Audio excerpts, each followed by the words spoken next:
that your team has been recently kicked out or removed from the diarization of events between your office and the office of the president? Yes, that is true. And my reading of it, there's some mischief. First, let me tell you some. I am a very obedient public officer. I was a man in uniform, and I have tremendous respect for the president and his office. And I will be the last person not to attend events by the president or to go late. And from the way I read it, there is some mischief to remove me from the diary, from the page where the diary is, so that once I don't attend presidential events, it can be purported that I am absconding duty. You know, and I hear that is one of the grounds they wanted to look for impeachment, you know, so that they say Rigathi Gachagua does not attend presidential functions. Or again, sometimes they want me to get late so that it appears like I'm disrespectful. Mm-hmm. I want to ask the people who work around the presidency not to create conflict between the president and myself. I am the Deputy President of the Republic of Kenya, elected by the people. And I am the principal assistant of the president. It is only right and fair that I have access to the presidential diary so that I align my diary with his diary because he's the boss. But if I'm in the dark and I don't know what is happening, I am not an angel to know exactly where the president will be at what time, then it's not right. So if Kenyans don't see me in a presidential function, I want to tell them today it's because I am not aware of the function. And the function they see me in is the one I have been invited. But previously, I had access to the diary, and without even talking to the president or even to the controller, I would align my diary with his, because his takes precedence over mine because he's the boss. You know? Now, it becomes very difficult for me even now to work on my diary because I don't know what the president has. So it has really even made my work very complicated because I am just there, not knowing what the president has. So I am not able to arrange my events, you know, going forward. But what I'll do, I'll talk to the president at the right time, and I'll see what is the problem. Okay. I don't think the president, in my view, will be petty to ask anybody to remove from the diary. I think it's just some handlers around the presidency who want just to create mischief, to portray me as somebody who is disrespectful, and to portray me as somebody who is absconding duty. I am a workaholic, and everybody knows, including the president. I'm available for duty. I'm available to assist the president 24/7. Right. But work needs to be made, you know, straight so that we are able to work properly, so that I align my diary with his, and I'm able to assist him as it is supposed to be. All right. Who is the custodian of that diary? There is a page with everybody there. There's head of public service. There's the president himself. There is a controller of state house. There's a deputy chief of staff. There was me. There was my chief of staff. There was my private secretary. There are security people. The people really who handle the president and myself were in that page. And you know, we even share. What do you mean with the page? No, they are the ones who handle the president's issues, his movement, you know, hospitality people, security people, on that page. Yep. So that once his activities are known, everybody aligns automatically, and there has been a lot of efficiency because you have the information so that you are able to plan, you are able to coordinate. If you are flying, you know, you are going by chopper, you prepare. If you are going by road, you know. But when you don't have that information, then it becomes extremely difficult for my office to align with the president's office. Help Kenyans understand. So this diary, is it a physical book? It's a WhatsApp group. It's a WhatsApp group. WhatsApp group. It's every day, you know, things now are good with this digital space. It's a WhatsApp group, and it's updated as you go on. And the president updates it sometimes himself, the controller does, and we all keep on aligning. So you know, sometimes he'll have a program, he'll move it from this day to that day. I get into my diary and change mine and align with his. You understand? So your team is no longer in that WhatsApp No, I myself, I was removed. My private secretary was removed. My chief of staff was removed. So we have no access to the president's diary. Who removed you? The private secretary to the president. Who's that? Yeah, he's called Mayo. I'll show you. I was looking for my phone. I wanted to show you. He removed me. So once we are not there, then we don't know what's going on. So let no Kenyan, and let those people in State House who are trying to say that I don't attend meetings, let them return me in the page so that I know what the president is doing, where he's going, what time, so that I'm able to align and give him support, as I've always been doing. But I cannot do it when I don't have access to that information. Does the president know you're no longer in the WhatsApp group? I don't know. I've not asked him. You haven't? No. And it's been how long? You said a week? I think it's about a week.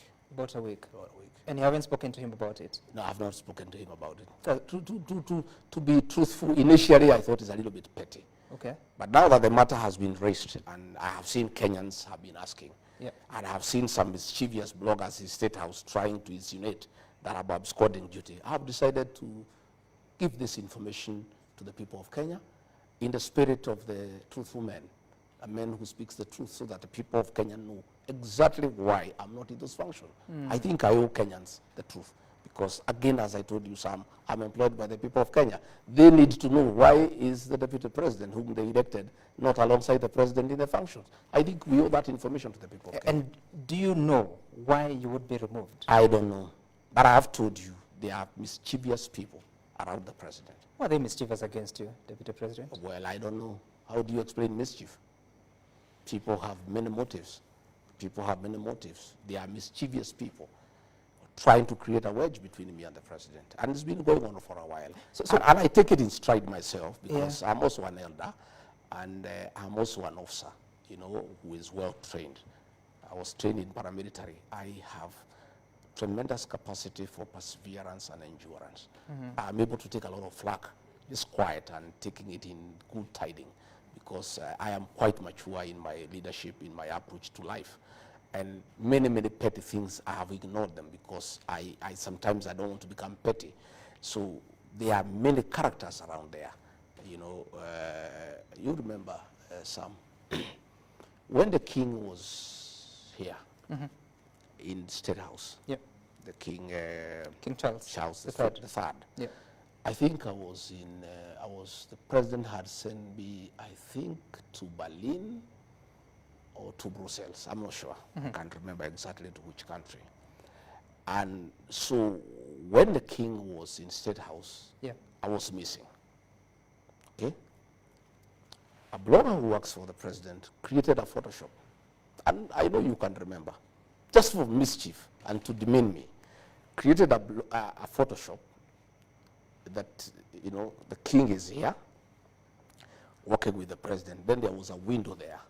And Rigathi Gachagua had been locked in that window. And he actually circulated on his blog until Kenyans complained, and he brought it down. Just to demean the deputy president. And these are people who work for the president. And you wonder why. How come you work for the president? You want to demean his deputy. And I told them, I raised it with them, the head of communication. I said, you think you are demeaning the deputy president? You are not. You are demeaning the president. If there is a perception that the president has locked his deputy in a room somewhere so that the king does not see him, who looks bad in this situation? It's the president who looks bad. So there are many people around the president who are very petty, who are full of mischief, and who are hell-bent on creating conflict within the presidency. I would like to ask the people who work for the president to be honorable and decent people. Let the deputy president have access to the president's diary, unless the president himself has expressly given instructions that he doesn't want his deputy to have access to his diary. If that is the case, I'll accept it. Is it a possibility? I don't think it's a possibility. I don't think President William Ruto would go that down. But if then I am not reinstated, now that I have brought it in the public and the president will know about it. Yes. If I'm not reinstated, then it follows. It is clear. And then the instructions that says a lot about your relationship with the president. You just said that because you've raised it in the public, now the president will know about it. What happened to the two of you? I don't know. You were very happy on the day of inauguration. In the weeks before the election, you were very happy moving around the country. Know. Looking at it, I am not a mystical person. I'm a Christian and a very true believer. But I think it looks like there's a jinx around this office of the Deputy President. And President William Ruto had a very rough time with the President Uhuru Kenyatta. Right. But luckily for him, he had 5 years to work and work very well without any disturbance. President William Ruto gave a promise, a commitment to the people of Kenya. When he was complaining the way he was persecuted, he was mistreated, he was demeaned, he was harassed, he gave a commitment to the people of Kenya that under his watch, if they elect him as president, his deputy will never be demeaned, his deputy will never be harassed, his deputy will never be persecuted, his deputy will never be disrespected, and his deputy will be facilitated to work and work well. For the first year, that happened, and I'm grateful to him because he did not allow anybody to disrespect me. He did not allow anybody to interfere with my work. But the second year, I must tell you, that is happening. You know, cabinet ministers have been abusing the deputy president. Just the way it was happening during the time of Uhuru Kenyatta. You remember Tobiko called President William Ruto a clerk. Matiang'i wrote him a message that called him an idiot. And people disrespected him. People were intimidated. People were harassed. And President William Ruto made a commitment to the people of Kenya that if he is elected president, it will never happen that his deputy will be disrespected. Today, the deputy president is abused by people hugging on his car, and the president is quiet.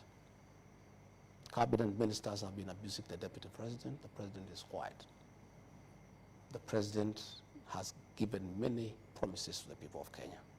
Some of them he has not been able to fulfill them because of the difficult economic situations that we are in, and it's understandable. But there's one promise he gave to the people of Kenya that requires no finance. It requires nothing. It requires him to be a gentleman and keep that promise.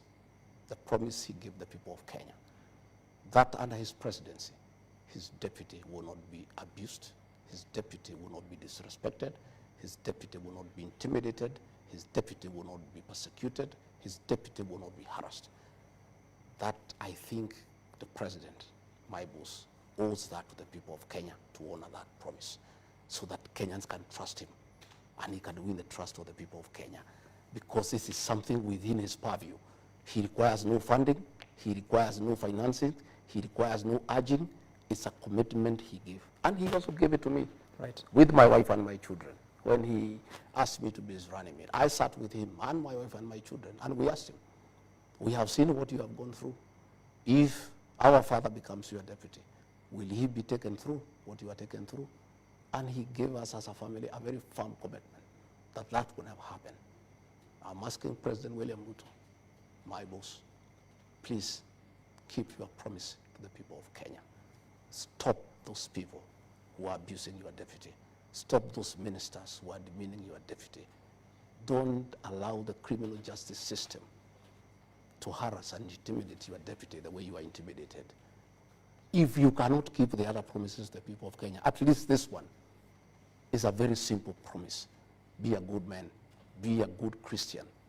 Keep that promise, President William Ruto, because that is a commitment you gave to the people of Kenya, and you gave me that promise in front of my wife and children that you will never allow anybody to demean me, to disrespect me, to harass me, to persecute me, to intimidate me, to coerce me.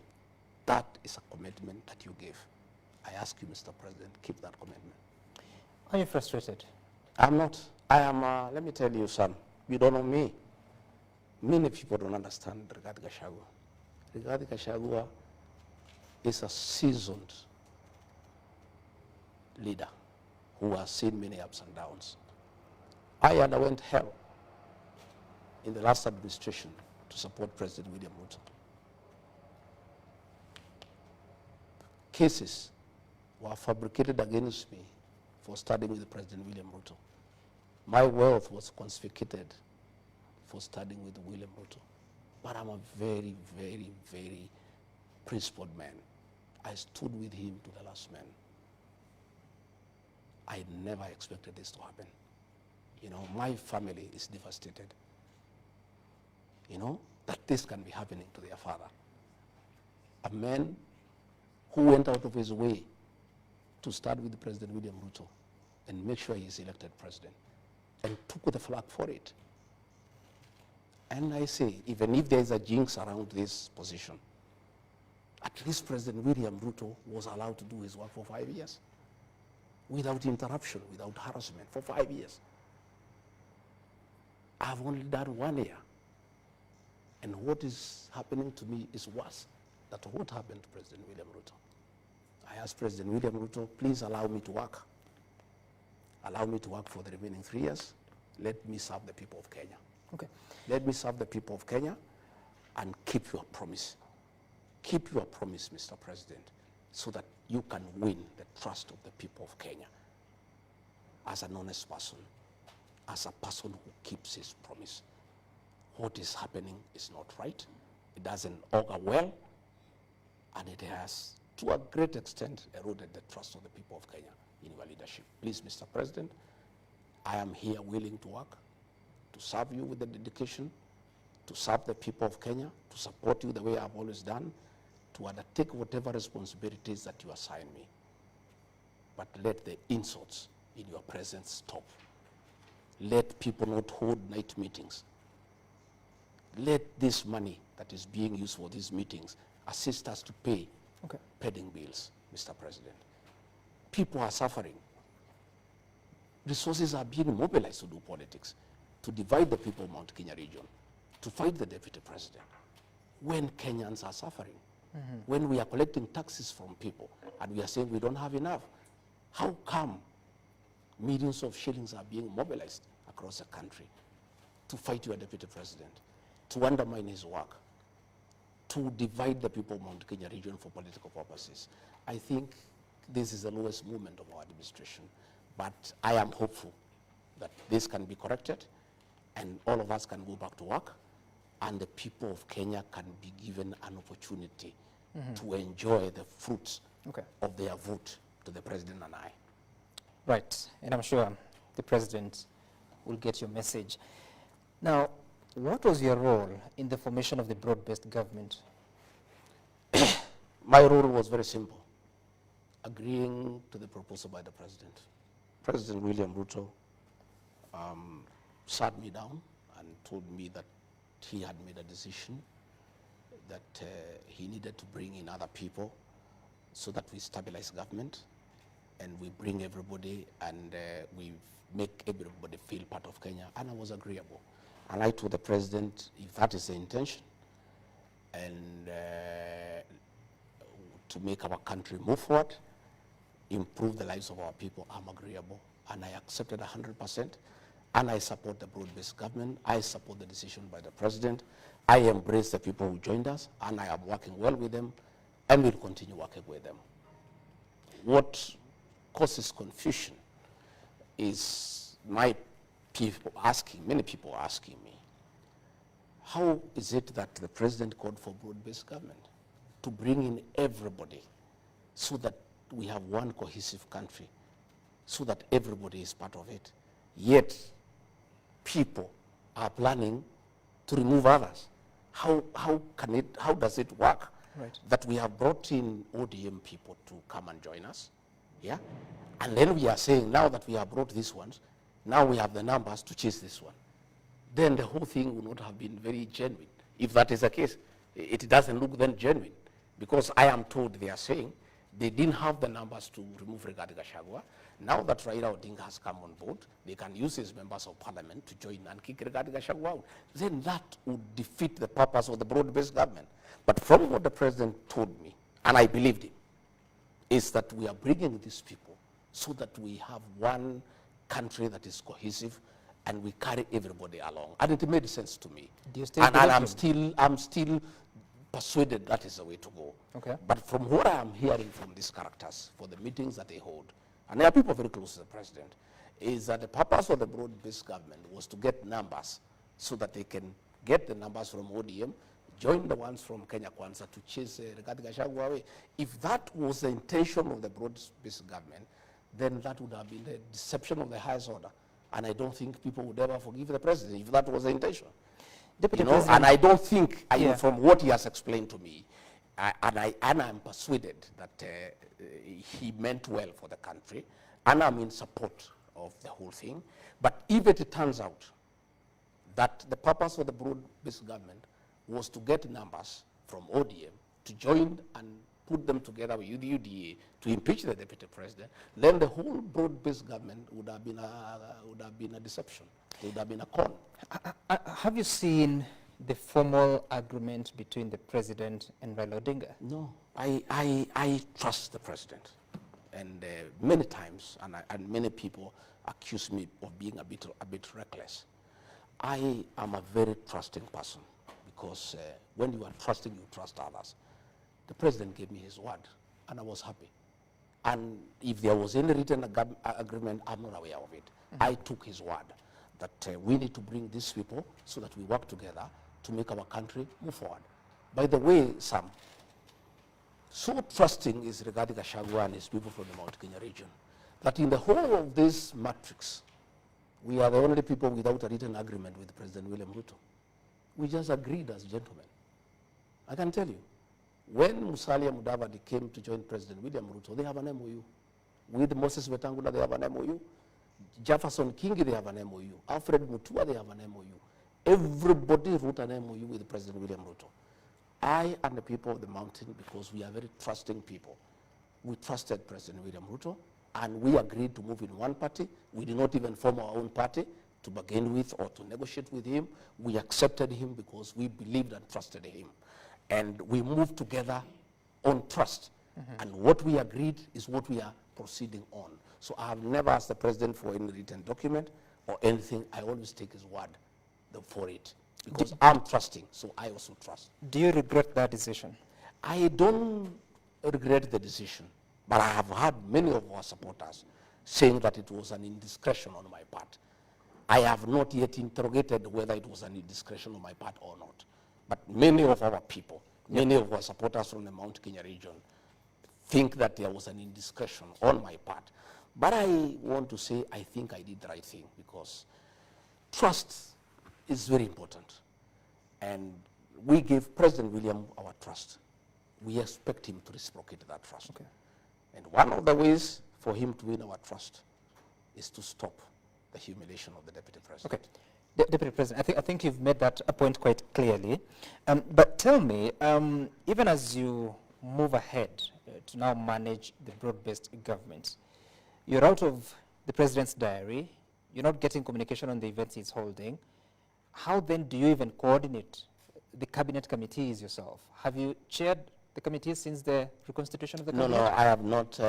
I chair cabinet committees, and we used to have 6 cabinet committees. We have collapsed them into 2. We had a cabinet meeting, I think, on Tuesday, and we agreed we have 2 committees, one on governance, one on production, and I'll be chairing those committees unless advised otherwise. And those committees have been very good, Sam, and part of the work that I've done for this country and for the president. I've held 35 cabinet committees since we were sworn in, and we have prosecuted. You said how many? 35. 35. Cabinet committees, and we have prosecuted 333 agenda items. And what those cabinet committees do, they are very, very thorough and very, very interactive and very, very exhaustive, because we even invite PSs, we invite CEOs, we invite technical people, and we do interrogate business of cabinet in a very comprehensive manner, so that by the time we go to the cabinet that is chaired by the president, more or less most of the issues have been agreed on, and the president gives his thinking and he gives his direction, and sometimes he agrees, sometimes he doesn't agree with us, and give it to him. Where he doesn't agree with us, he convinces us and we get convinced. And the president, in my view, did very well to set up the cabinet committees, because the president should be a consumer of finance, because he's a very, very busy person. And the kind of work we do here in cabinet committees, sometimes 6 to 7 hours, will be a bit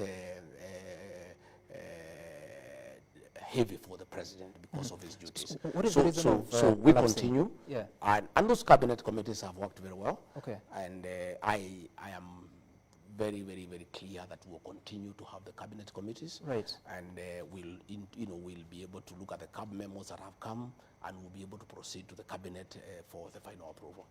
If they were that effective, why are they being reduced from 6 to 2? No, what happened is that there were 6, and then we were having issues of quorum. And sometimes one member would appear in 3, 4 committees. So it was becoming logistically a nightmare, that this committee is meeting, then you have to go, you have to come back. And I think we agreed in cabinet, and it's a good decision. We reduced them into 2, one to do with governance, it has 11 ministries, the other one to do with production, it has 11 ministries. And I think it will work very well. Okay. And we'll have the first cabinet committee, I think, next week, and we'll be able to process all the agendas that are before us so that we can proceed to the cabinet. You promised the people, or rather, during the campaigns you used to say that when Raila Odinga came to the government, under the handshake arrangement with President Uhuru Kenyatta, that's when you lost the Jubilee government of second term. And you said you'd never allow Raila Odinga into your government. Now it appears he has quite a hand in it. Yeah. Is that a deal breaker for you? Well, I look at it differently. Only a fool doesn't change his mind. We had President Uhuru Kenyatta, our 4th president, brought Raila to government and asked us to support Raila Odinga, which we, the people from the Mount Kenya region, were very unhappy about. And we disagreed with President Uhuru Kenyatta, and President William Ruto persuaded us that Raila is the one who has caused problems in government. He persuaded us, and he's a very persuasive leader, and we were persuaded. President William Ruto persuaded us that if we allow Raila Odinga to become president, this country will not move forward. And as a result, we disagreed with President Uhuru Kenyatta and rejected Raila Odinga and gave our vote to President William Ruto. So when we came into office, it was my agreement with President William Ruto that we will not allow Raila into government. But along the way, my boss, President William Ruto, changed his mind. And he is a boss. And in this situation, Sam, we are not in a co-presidency. I'm just a principal assistant to the president. Mm-hmm. What he says is what carries the day, and I don't argue with him. I may have reservations, and I raise it with them. He persuades me many times. Other times he overrules me. And when I realized that he started having a relationship with Raila Odinga, I slowly gave way, because the boss is always right, and that is why many people say, oh, Rigathi Gachagua, he had said he has put traps in State House so that Raila Odinga has not come. Yeah, that was my agreement with President William Ruto. But that is not my house. The minute I realize they are meeting, they are interacting, I'm also not a stupid person, and I don't have to be told, in black and white.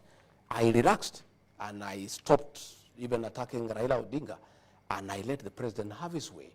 So by the time he decided to bring him into government, I had already formed an opinion that the president wants to work with Raila Odinga, and I was quite happy with it.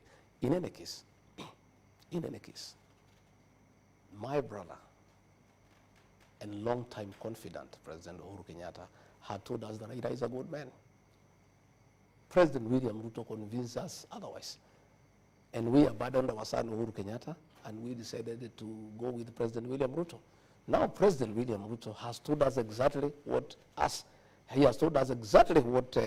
Uhuru Kenyatta had said, that Raila is a good man, we can work with him. If two presidents says a man is good, who are you to argue with him? So we have said, Raila Odinga is a good man, and let's work with him.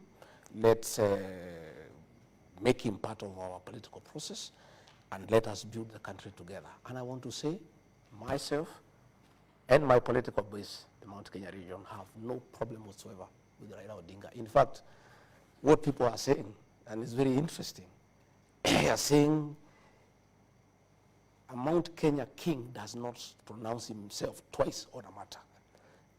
Our son, President Uhuru Kenyatta, had pronounced himself on this matter. So that pronouncement carries the day. as we stand today, me and the mountain people are quite happy with Raila Odinga, and we don't have a problem with him whatsoever. And I can tell you, because it's important that I say so, myself and the mountain people feel very bad that we punished Uhuru Kenyatta, we demeaned him, we told him off, we embarrassed him for telling us that Raila Odinga is a good man, and we were very, very brutal with him, and we really hammered him. It has come to our knowledge that it was very unfair, because his crime was to tell us that Raila Odinga is a good man, and we decided that Raila Odinga is a bad man, William Ruto is a good man. Now that President William Ruto has said Raila is a good man, that is why I apologize to Uhuru Kenyatta and his family, and I owed him an apology on behalf of the community, because what he had told us is what the president has told us. We had no business fighting him. We had no business disrespecting him. We had no business humiliating him. Right. So myself and the community, owe Uhuru Kenyatta an apology. And I give that apology on behalf of the community. Okay. And we said, we know, because that's what he had told us. And we were very unfair to him because, knowing what you know today, would you have made a different decision if you knew that in 2022? Well, you cannot talk backwards. I can't say what we would have done or not done, but things keeps on changing. Yeah, but now we are saying everybody is good. You've said that once the king pronounces themselves, the pronouncement stands. Does that mean Uhuru Kenyatta is still the king of the mountain? Oh, yes. You didn't know? Uhuru Kenyatta is the undisputed king of the mountain. And what is your relationship with him? Good. Brotherly. When did you do that? Oh, we talk. You know what happens with our community? We are a very interesting community. We don't fight. We fight very rarely. And when we do, when we realize we fought without a good reason, we patch up. So what was that? Oh, yeah, how many months ago? Which month? Which year? We've been, when we realized we made a mistake, I'm the one who made the first move of reaching out and apologizing, because really we were unfair to Uhuru Kenyatta. We were very, very unfair. Sometime I really feel very bad that I was so brutal on a man who was my great friend, my confidant, my brother, my kinsman. I was so brutal on him. And his crime was only one, saying Raila is a good man. And then the man I said, we don't want Raila Odinga, we want William Ruto. Then he comes and says the same thing. I felt very stupid, In fact, another day, a very senior person abused me at the airport and called me stupid 5 times. And I looked at it, I was very bitter, but I looked at it later at night, and I thought probably he was right. I think I was stupid to fight my own brother, my kinsman, my confidant, for no good reason, for saying another person is a good man. I really regret what I did, and my community does regret, and we are very apologetic to the Kenyatta family. And what happens in my community is a saying that making a mistake is not bad, but repeating is unforgivable. And by the way, let me tell you some. From the experience of my community, myself and the leaders and the whole community fighting Uhuru Kenyatta, our son, a decision has been made by the community. In fact, it's a covenant. Never again shall the people of the mountain ever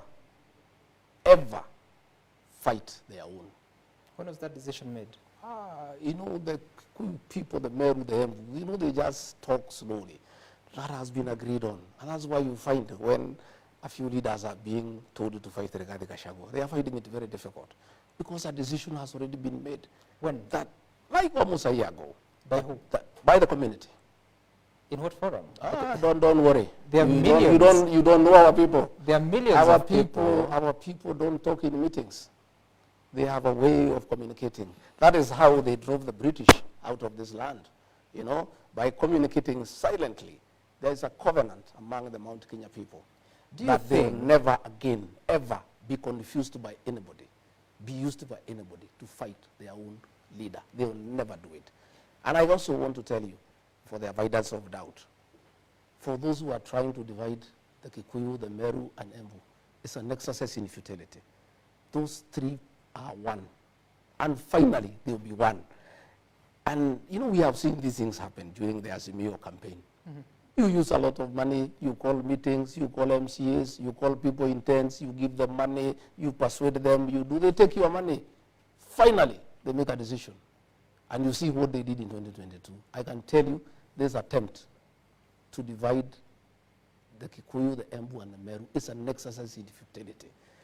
You can spend billions, you can spend money, you can have meetings, night meetings in hotels, in where, in what forums. Okay. But finally, the people of the mountain are one, and they'll never be divided, and they will not agree.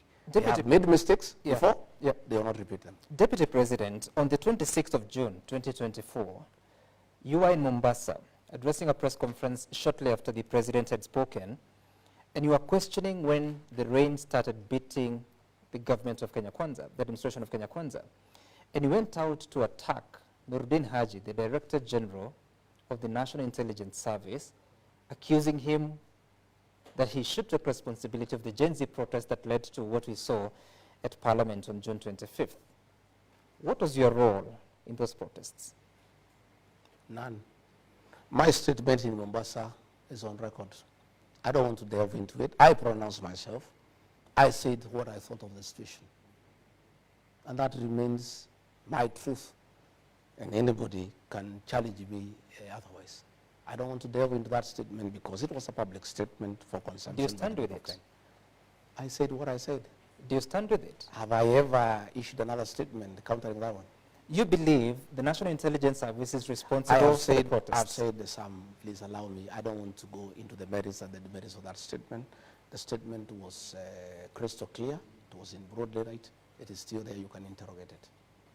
Why would you come out and make such a statement about an officer who sits in the National Security Council, yet you have access to him or even the president? I have said I made that statement. I don't want to go into it. Please allow me not to go into it. That statement I made in broad daylight. You covered it live. It is still there. You can go and read it and listen to it once more. But in the spirit of accountability, because it was your statement, and I believe you made it after thorough consideration, and you raised issues to the person of the Director General. You said he should resign. You still believe so? I have said I talked to that day. Sam, allow me to leave it there. I don't want to go into that matter. Do you think that your tribulations have something to do with how you conducted yourself during that period? I don't think so. They did not start then. I told you we just worked well for 1 year, and then all these games and schemes started. They had nothing to do with it. That was my own reading of the situation then, and I talked to the people of Kenya as an elected leader.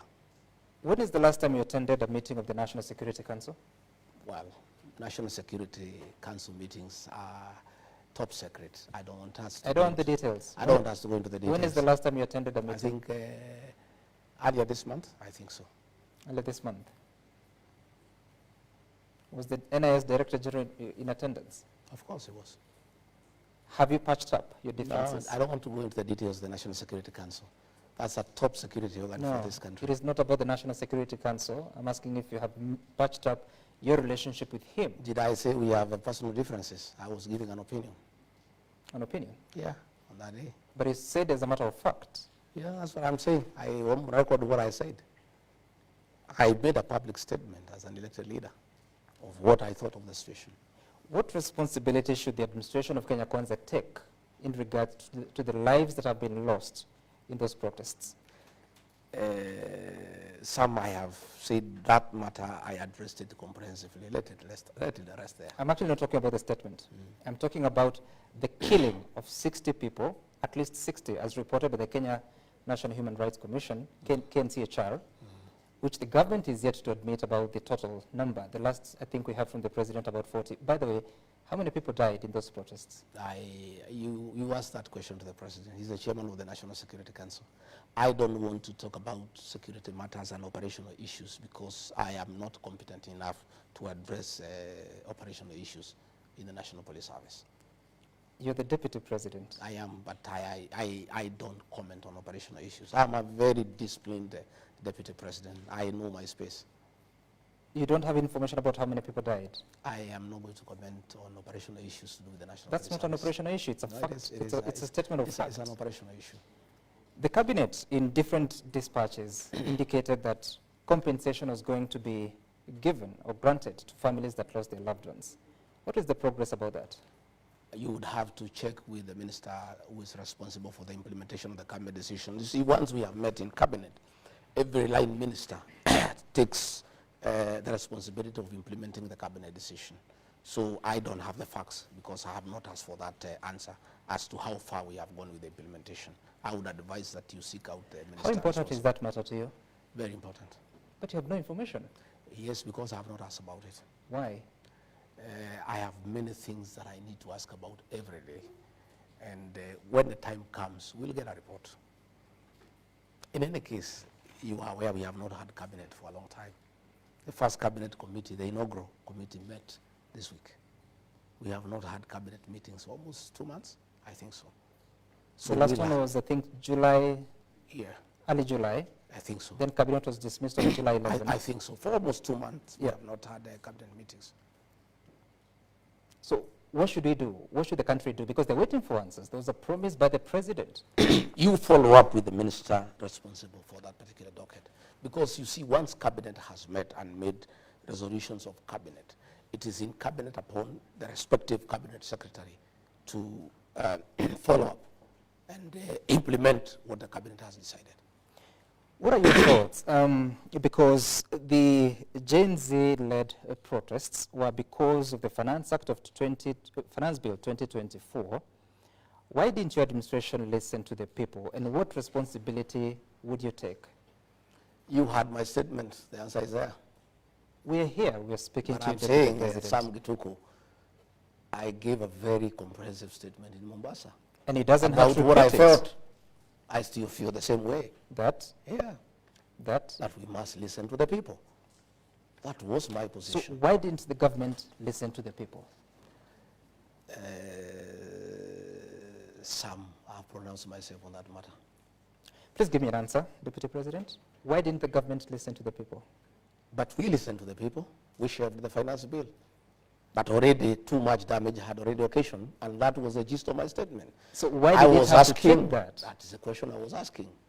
Do we have to wait for things to get to this magnitude for us to act? That's what I was asking then. Before that time, did you try to propose the voice of reason to those that... I always do. And quite a number of people are uncomfortable with me for always speaking the truth and saying that we need to listen to the people. And what happened if you raised those issues? Well, I cannot give you details of what happens in cabinet. Cabinet meetings are top secret, and I am bound by... I'm not talking about cabinet meetings. No, those forums, my opinions, are given in cabinet. I cannot divulge to you what my opinions were, because I will be in breach of the oath of secrecy. You know, you told me that you're accountable to the people of Kenya, and if anyone has a problem with you, they should actually consult the people of Kenya if they're disappointed with you. But you're here, I'm asking you a question about your role in making sure that what happened on June 25th didn't happen, but you won't explain. But I have explained to you, I was very clear, I pronounced myself on the matter, that we need to listen to the people more. What more do you want me to tell you? That is my stand. I'm asking what happened that, who was not listening? That's what I'm asking. I've told you, Sam, I have said we need to listen to people all the time. And if you made that counsel to whoever, who is that didn't listen to you? Well, I don't want to apportion blame. I made my pronouncement that it is good as people's employees who we are, we must continuously listen to the employer, the people of Kenya. For the first time, people died at the entrance of Parliament. When that happened, you were the Deputy President of the Republic of Kenya. What responsibility do you take? I pronounced myself on the matter.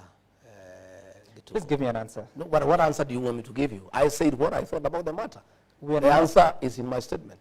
And you're here. That was June No, but I'm 26th. saying the statement It is there. okay to repeat it. No. Why do you want me to repeat it? Because I'm you asking the have question. you have it in your archives. My answer to what happened is in my statement. Why don't you want to talk about this? But I said where the blame lies. The statement is there. Why do you want me to go into it? I said. I have not recanted that statement. I still stand by it. So go and look at the statement. Why don't you want to talk about this? I don't want to go into it. Because? Because I don't think it is necessary.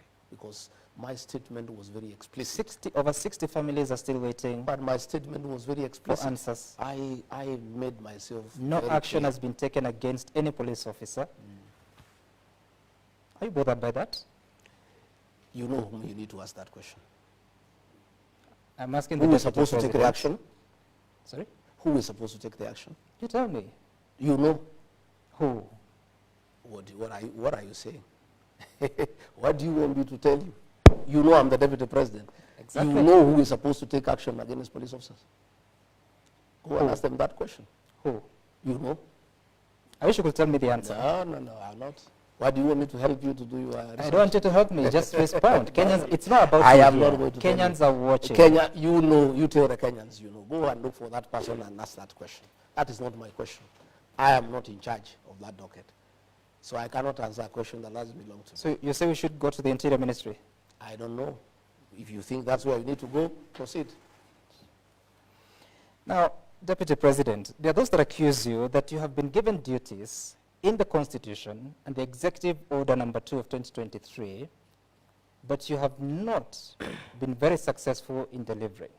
Talking about illicit brew, questions of coffee, tea, and milk. You Yeah. made promises. Some. I was given many duties. One of them is to chair cabinet committees. I've chaired 35 cabinet committees and successfully prosecuted 333 agenda items to the cabinet. If anybody wants to call that underperformance, then my English fails me. Number two, I'm in charge of intergovernmental relations. Since I became the Deputy President, I've created the most conducive environment ever between the two levels of government. Before we came to office, the county governments and the national government were at war.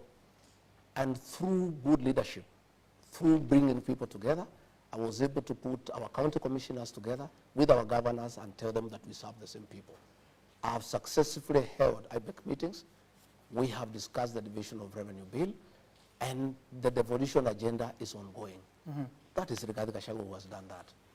Rigathi Gachagua is in charge of international development partnerships. I have chaired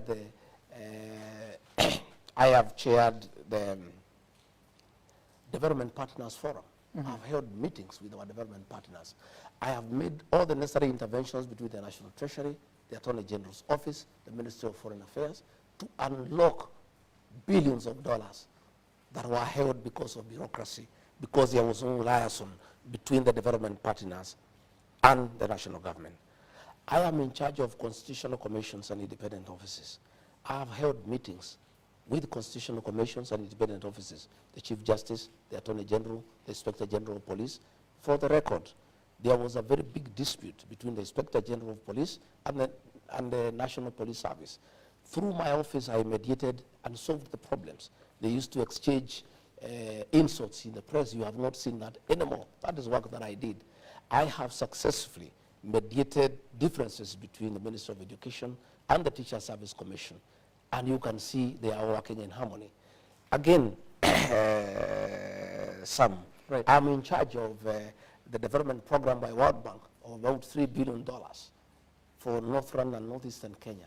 I have successfully held meetings and organized for fast tracking of programs in Northern and Northeastern Kenya for those counties funded by the World Bank. Again, that is work in my office. In matters coffee, the president assigned me to lead coffee reforms. He did not tell me to take over the Ministry of Agriculture or to take over the Ministry of Cooperative Development. He asked me to initiate and drive coffee reforms. I held a very successful coffee conference in Meru and brought all the partners, all the stakeholders together. And out of that conference, we have worked with those stakeholders and come up with the Coffee Bill 2023 that is now before the National Assembly. In that bill, we have recommended the re-establishment of the Coffee Board of Kenya to market coffee for farmers so that they can get away from private entrepreneurs. We have recommended the revival of the Coffee Research Foundation so that we can work on variety and disease-resistant varieties. And we have come up with a direct sales settlement where farmers sell their coffee directly and receive their proceeds directly. Under my watch, we have reopened the Nairobi Coffee Exchange, and auctions are taking place every week. Once the Coffee Bill 2023 is approved by Parliament, accepted by the President, all the reforms that we have been working on will be complete, and farmers will get their money. And I also want to say, through our intervention, a lot of coffee societies are getting over 100 shillings in terms of pricing. Where we have challenges. That's per kilo? Yeah, per kilo. And our ideal price is about 150, and we'll get there. There is a factory, I think, in Gariama in Kirinyaga with about 122 shillings. And I want to assure you that once we have another bill before Parliament, the Cooperative Bill of 2023, to deal with the governance and integrity issues around cooperative societies. Once that bill has been approved and assented by the President, it will strengthen leadership in cooperative societies. Where you see a lot of demonstrations, it has nothing to do with the pricing. It has a lot to do with the mismanagement of coffee farmers' earnings by wrong officials. The Cooperative Bill of 2023 will address that. And that is why people must know. I've seen some politicians trying to attack me about coffee. Where they come from, they don't even have coffee. They don't understand coffee. I was educated with coffee proceeds myself. And I know once this bill becomes law, and I'll assist in the implementation of that law, farmers will be very happy. But I want to tell people, the fact that I was overseeing coffee reforms did not make me the CS for agriculture or for cooperative development. The day-to-day running of the coffee subsector in terms of production, in terms of yield, in terms of quality, belongs to the Ministry of Agriculture. The day-to-day running of marketing coffee, overseeing the cooperative societies, that docket is in the State Department of Cooperatives. Okay. What I'm doing is overseeing reforms. In matters tea, Sam. Yeah. I held the tea conference in Kericho.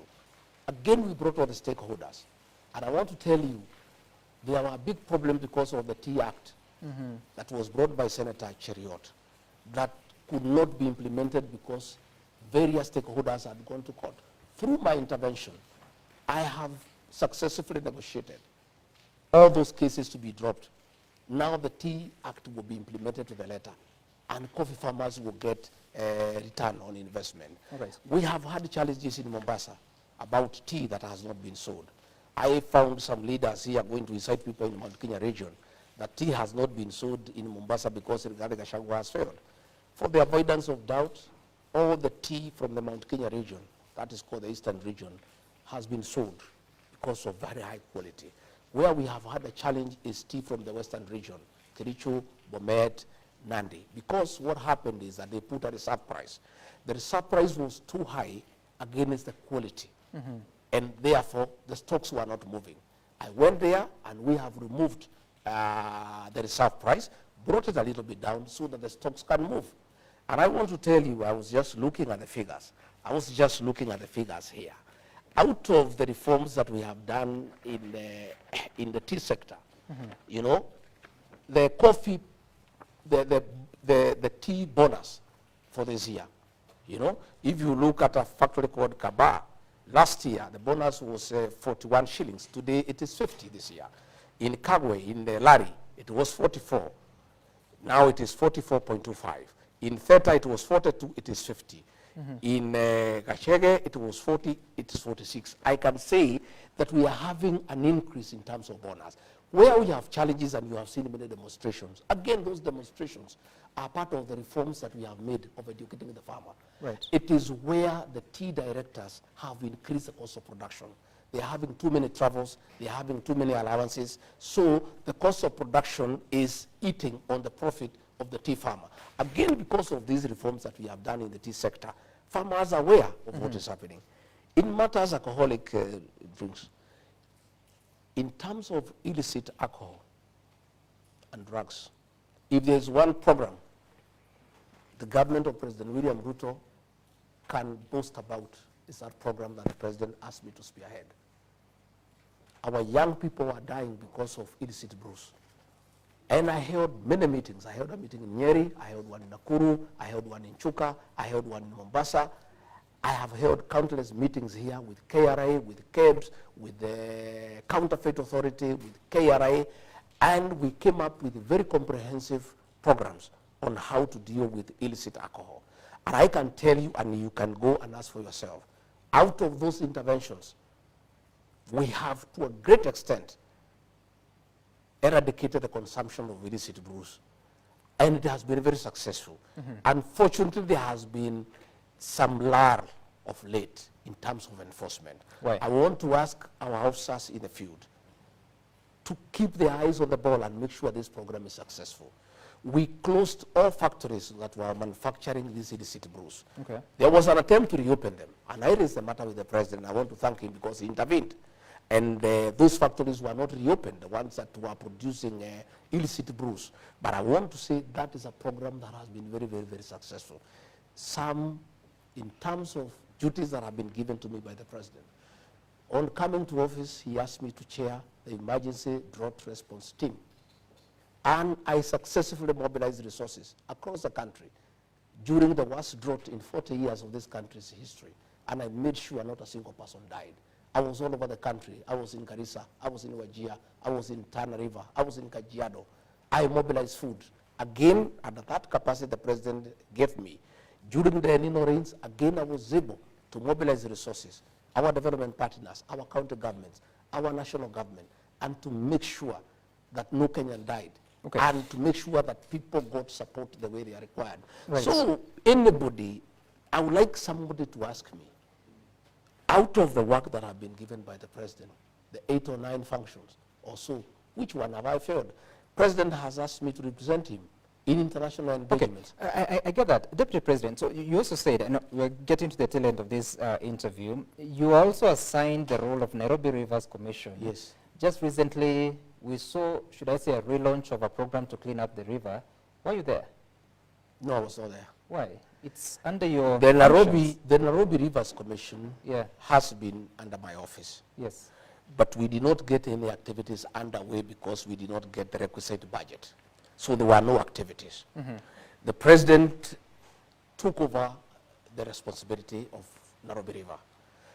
That was a delegated function. And the person who has delegated a function to you, when he needs to take it up and proceed with it, he does not even need to consult you because it's a delegated function.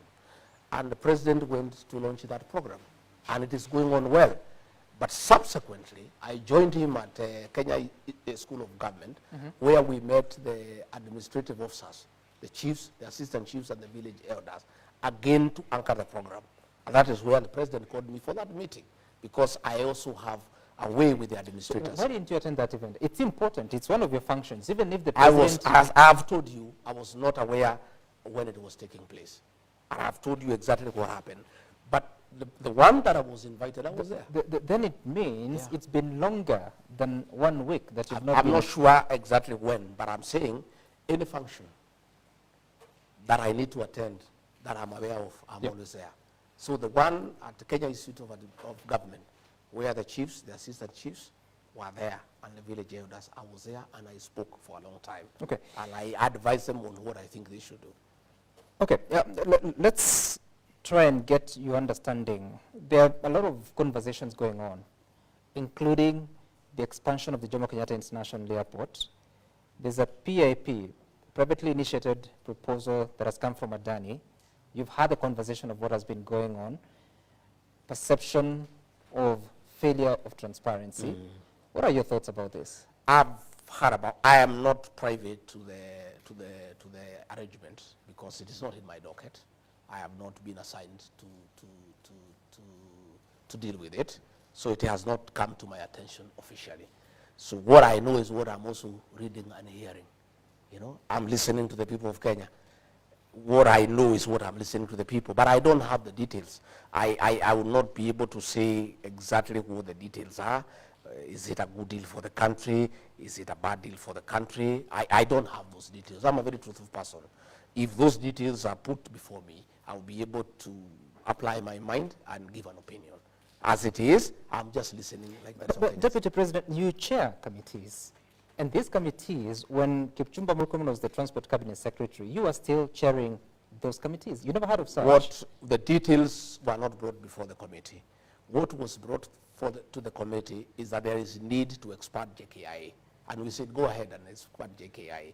But as to the details of the PIP, as to the level of investment, as to who do it, that has not been You've never heard of it? I've not been brought to a committee that I chair. So with the questions that Kenyans are asking, and you are the presidency, so what assurance do you give Kenyans? Well, what I can say is that the next time that I hold a cabinet committee, I'll ask the minister in charge of transport to give us a brief as a cabinet committee so that I'm also appraised, so that if I go to an interview like this one, I can be able to answer. As it is, I'm as green as you are. I have no details. What I know is that Kipchumba Murkomen came to the cabinet committee and asked for approval to start arrangements to expand JKI. Okay. And we approved. And we went to the cabinet, we approved. But as to the details, as to how it is being done, as to who is doing it, whether it's value for the money for the country, whether the thing is above board or not, I cannot comment about it because I am as green as you are. Okay. Well, I have to admit that we've been reading about it and reporting about it. But what are your thoughts about the contentious university funding model that has a lot of students raising questions about the banding, but also causing a lot of discomfort among parents? I am a great believer in listening to the people. People don't just complain without a reason. We came up with this financing model. It was brought by Minister Machogu before cabinet committee. It went to cabinet. We looked at it and we agreed it's a good model. But Kenyans think differently. And at the end of it all, Sam, we must listen to the people because all these things we do are for the benefit of the people. If the people we are trying to help feel so bad about something, you cannot insist on it. And that's why I'm happy that the president has appointed a committee to review, you know, and reconsider what people are saying. Again, we need to listen to the students, we need to listen to the parents, we need to listen to the vice chancellors, we need to listen to the lecturers. It's about the people. And I am in agreement 100% that where people raise issues, we have a responsibility as an administration to accord them a hearing because we are not rulers. So we are leaders. Why is it that the listening is always after the fact? Well, Sam, you do things that are well-intentioned. Sometimes you come up with a program and you mean well and you think you have done the right thing. And when it goes to the beneficiaries, they think differently.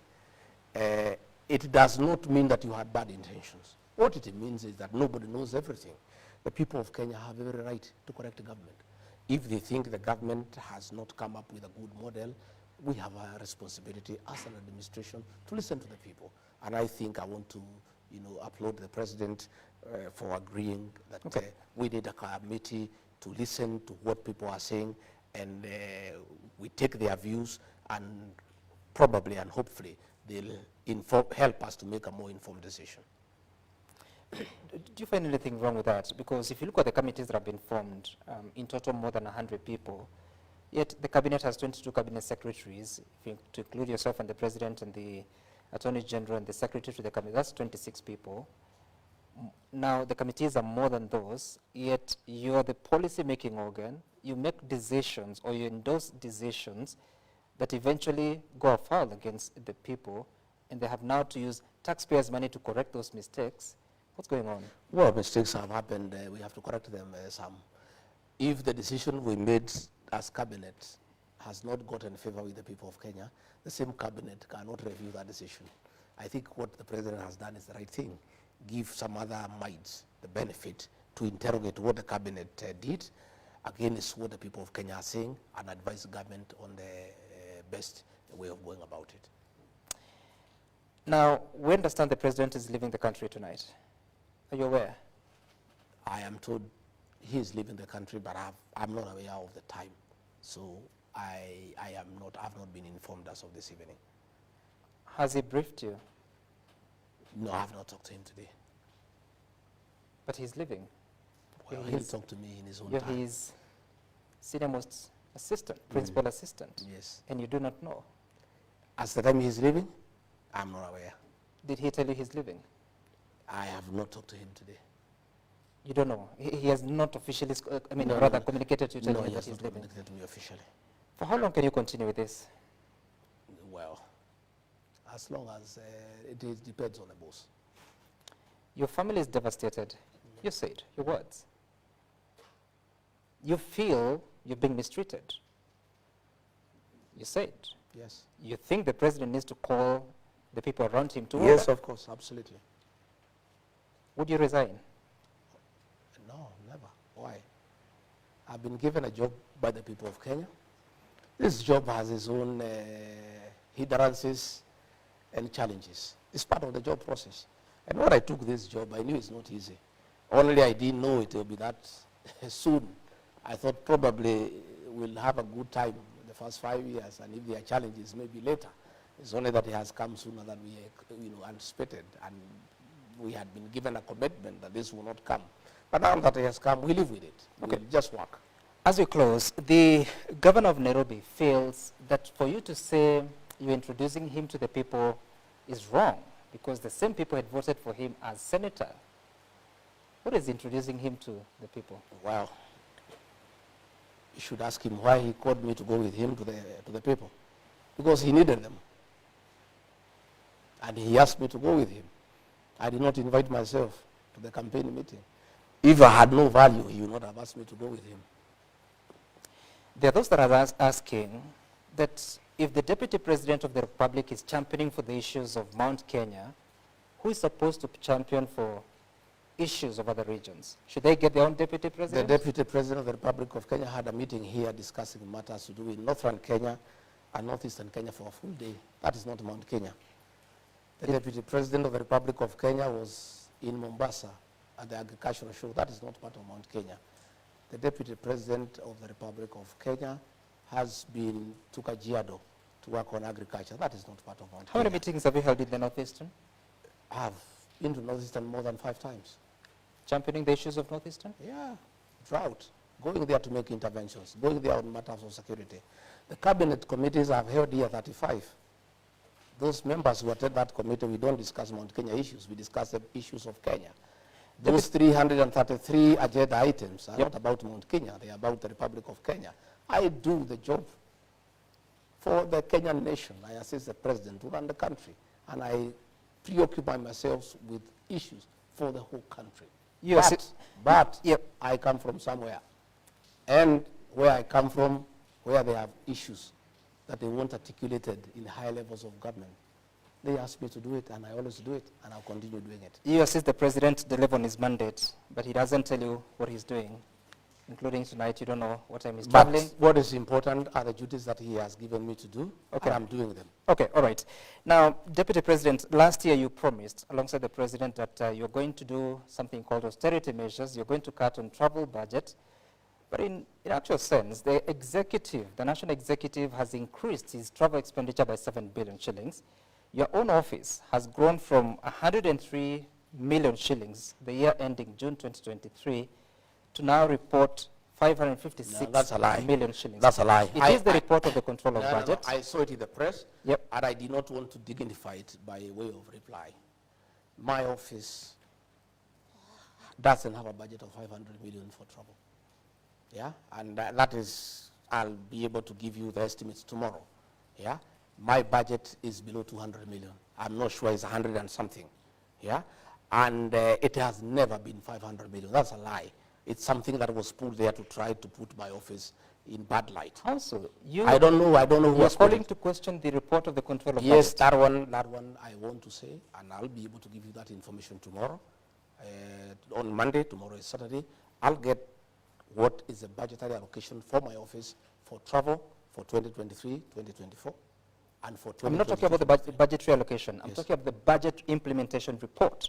There is no way you can exceed the budgetary provision. So the budgetary provision is a guiding factor in matters finance. And that's you fine. You cannot spend above the budget. So how much did your office spend? In terms of? In the year ending 2020. I am not sure. I am not sure of the details because I'm not an accountant. I'm not the accounting officer. I am the deputy president. I would But you're very clear that it's not that amount. Yeah, I'm sure. It's below 200 million. The control of budget bases her reports, or her office bases the reports on the reports from the accounting officers. I will be able to get a clarification for that one. In fact, I saw it in the press, and I had decided to raise it. It got out of my mind. Now that you have raised it, I want to clarify to the people of Kenya on record, and some on Monday. I'll give you the actual budgetary allocation for my office for international travel. No, that's not for international travel. It's domestic and international travel. But you cannot mix the two. No, that's how it's reported. No. You cannot mix the two. So how much did your office spend on domestic travel and domestic travel is heavy. How much? I don't know the figures. But what you must know is that I have 9 functions, Sam. These 9 functions, I don't just sit here in Karen. You're asking me whether I go to Northeastern. I need to fly to Northeastern. You're asking me whether I go to the rest of the country. I don't travel alone. I have a security detail. I have people who assist me. By virtue of my office, my travel is quite heavy because of the responsibility of the office and the security arrangements around it. And there is no way I can just sit here and undertake my activities. I travel around the country. And there is a budgetary provision for that because I have activities that have been lined up. You know? So all those visits are important? Oh, they are very important. I have never. The only time I traveled on holiday was in 2022. I asked the president to give me, to give me permission to go and visit my children who are in South Africa. I had not seen them for 10 years. That's the only time I've traveled on holiday. All these other duties are official. And I can, every travel that I have done is accounted for. Okay. All right. I'm asking that because now the Office of the President, State House and the Executive Office of the President is reporting about 1.74 billion shillings for both domestic and foreign travel. Our budget has been cut by half for everything. But it's increasing. The reports are showing that the travel expenditure is increasing. I'm saying for this financial year, the current financial year, 2024, 2025, our budgets across board have been cut by half. Even our development budget, we have no money to maintain this residence. All right. We had zero. All the development expenditure in the austerity measures has been removed. And finally, during those austerity measures that were announced shortly after the rejection of the Finance Bill 2024, some of the offices affected is the Office of the First Lady, Office of the Spouse of the Deputy President, and Office of the Spouse of the Prime Cabinet Secretary, as announced by the government. How has that affected the operations of your spouse? Well, my spouse, Pastor Dorcas, had a very, very important program on addiction and widows program. And I must commend her. She did a fantastic job. She has helped hundreds of children who are addicted and successfully rehabilitated them and gotten them into income-generating projects, and really changed many lives. And her work was supporting my work in terms of eradication of illicit brews, and how she was dealing with those who are already patients in terms of addiction. That program, of course, has adversely been affected. She had very many camps that are now having challenges because they don't have funding. But we are appealing to many well-wishers. I am personally putting in a contribution from my salary. We have many well-wishers who are supporting her, and shortly we'll be having a major funds drive to ask the people of Kenya to support that program because she cannot send those children away. Those are children who need help. Those are children who are sick.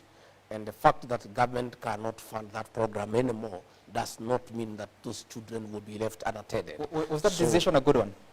To cut? In my view, I don't think it was the right decision, but that decision was made and we accepted it. Did you speak to the president about it? We cannot argue with it.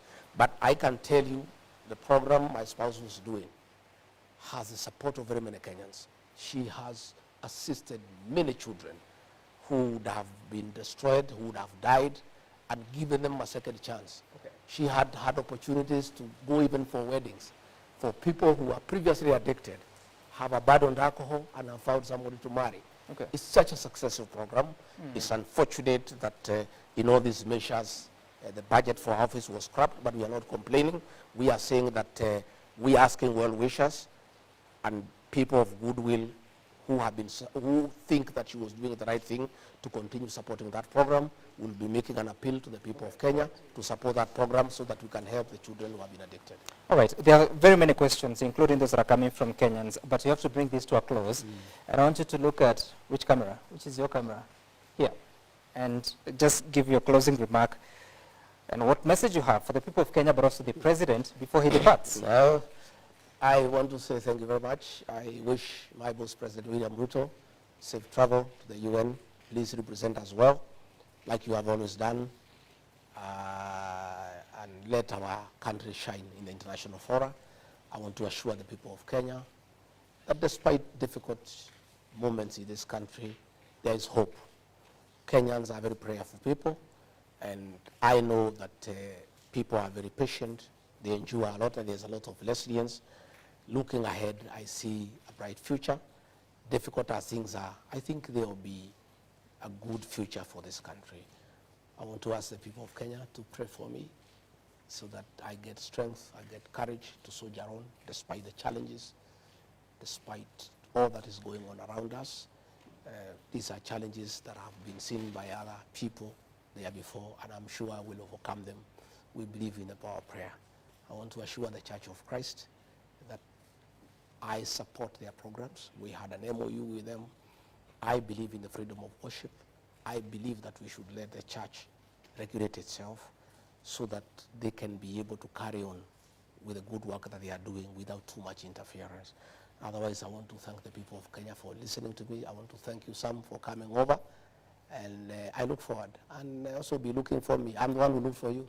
I had some people asking, why doesn't Gachagua do national television, but you guys don't look for me. The people who do the people who do the vernacular stations are always looking for me, and I'm always available. Sam, we have been looking for you for a bit but of you time. are saying I'm the one look for you. Please look for me. This time around, yes. Please look for me. I am available, and many people, were doubting my capacity to express myself in the English language.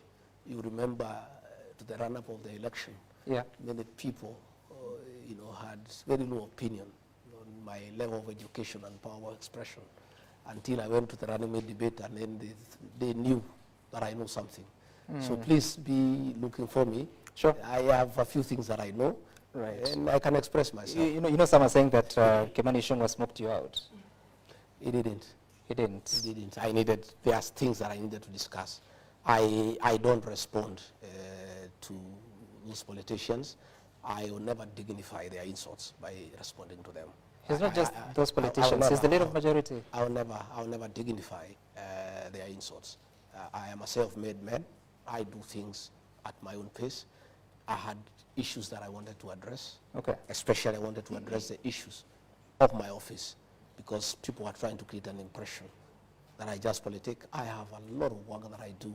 I have a lot of work that I have done for this country. I'm a very patriotic Kenyan. And those who try to put for me a tribal tag, they'll be sorry. The other day I went to Nyanza. I got a hero's welcome. People thought that I'm only popular in the mountain. And I really want to thank the people of Nyanza for the love and compassion they showed me. I was amazed and I was excited. I went to Kisii. I got a very good reception. I went to Masaini in Kajiado. I got a very good reception. I am not a tribal leader. I'm a national leader. And many Kenyans are happy with me because I'm truthful. And that's why you see where I go, I get very good reception. I'll be all over the country. I'll be traveling all over the country when doing my work, executing my mandate, the one that I've been given by the president. And when the president asks me to do a specific duty, I'll always be there. Even on my own, I'll also be traveling around the country, and I'll serve the people of Kenya equally. Despite the fact that it is becoming quite expensive, both the county and national government spent up to 45 billion shillings in the previous financial year.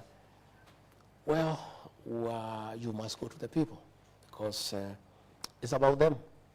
You owe them service. And you cannot serve them from Nairobi. You Okay. must go and talk to them. You must go and listen to them. You must Deputy- go and explain to them what is it that you are doing. Deputy President, thank you so much for engaging us to talk about the state of affairs and what is happening within the politics of the country, of the mountain, but also within the administration they also sit in. This has been a conversation with the Deputy President, His Excellency Rigathi Gachagua. Up next is News Time on Friday night. My name is Sam Gituku. Good night from here.